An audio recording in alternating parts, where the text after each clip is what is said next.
বসো, যখন তোমরা পড়তে বসো তখন যদি পড়ার দোয়া পড়ো, পড়তে বসার যে দোয়াটা আছে, ঘুমানোর সময় ঘুমানোর দোয়া, ঘুম থেকে জাগ্রত হওয়ার পরে খাবার সময় যে দোয়া করতে হয়, প্রতিটা, এমনকি রাস্তায় বের হওয়ার সময় দোয়া আছে, কাপড় পরার দোয়া আছে, প্রতিটা দোয়া আছে। যদি আমরা পড়ি তার প্রতিটা কাজে কিন্তু আমাদের সওয়াব করে দিতে হবে। আমরা চেষ্টা করবো আমাদের দৈনন্দিন জীবনে, আমাদের প্রাত্যহিক জীবনে প্রতিটা কাজে রাসূল সাল্লাল্লাহু আলাইহি ওয়াসাল্লামের আদর্শ এবং আল্লাহর হুকুম মতো করা।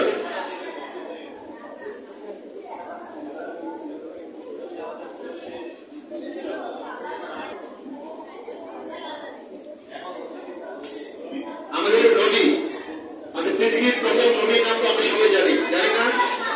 পৃথিবীর প্রথম নবীর নাম কি? হযরত আদম আলাইহিস সালাম। এইভাবে আস্তে আস্তে 1 লক্ষ মতান্তরে 2 লক্ষ, কোন কোন জায়গায় আছে এরকম অসংখ্য নবী এসেছেন। শুধু কিসের জন্য? মানুষকে হিদায়াতের জন্য, যাতে মানুষ আল্লাহর হুকুমকে মানতে পারে, সঠিক একটা আদর্শ মেনে চলতে পারে। এই জন্য কিন্তু আল্লাহ তাআলা যুগে যুগে অসংখ্য নবী এবং রাসূলকে প্রেরণ করেছে এই দুনিয়াতে। তাদের একটাই উদ্দেশ্য ছিল ইসলামকে প্রতিষ্ঠা করা, ইসলাম শান্তি প্রতিষ্ঠা করা, সারা বিশ্বের মধ্যে শান্তি প্রতিষ্ঠা করা।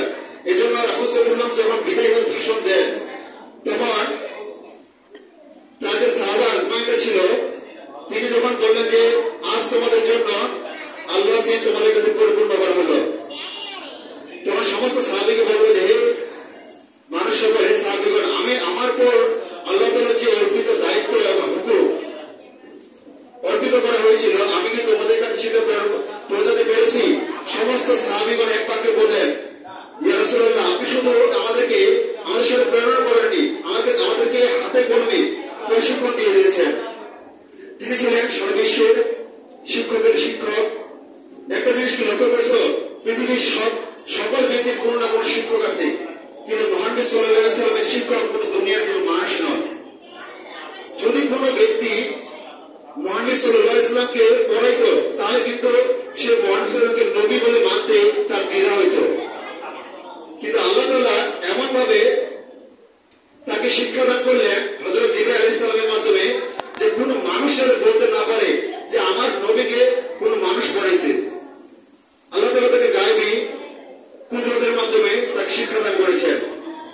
আমাদের নবী প্রথমে পড়তে পারতো না, আল্লাহ তাআলাকে বলা, আল্লাহ তাআলা আমি তো পড়তে পারি না, তো আল্লাহ তাআলা তাকে পড়ার, বোঝার, সবকিছু লেখা, সবকিছু ক্ষমতা দান করলেন। আল্লাহ তাআলার কাছে তো যে কোনো জিনিস কোন ফায়াকুন বললে হয়ে যায়, হয় এবং হয়ে যাও। এই জন্য আল্লাহ তাআলা তিনাকে একদম আদর্শ হিসেবে প্রেরণ করলেন যে আমার নবীর কোন শিক্ষক থাকবে না, হযরত জিবরাইল আলাইহিস সালামের মাধ্যমে তিনি তার শিক্ষাদান করবেন। যদি কোনো ব্যক্তির মুহাম্মদ নামে কোনো শিক্ষক থাকতো, তাহলে কিন্তু তাকে সে নবী হিসেবে মানত না। এটা কিন্তু একটা বড় বিষয়। এই জন্য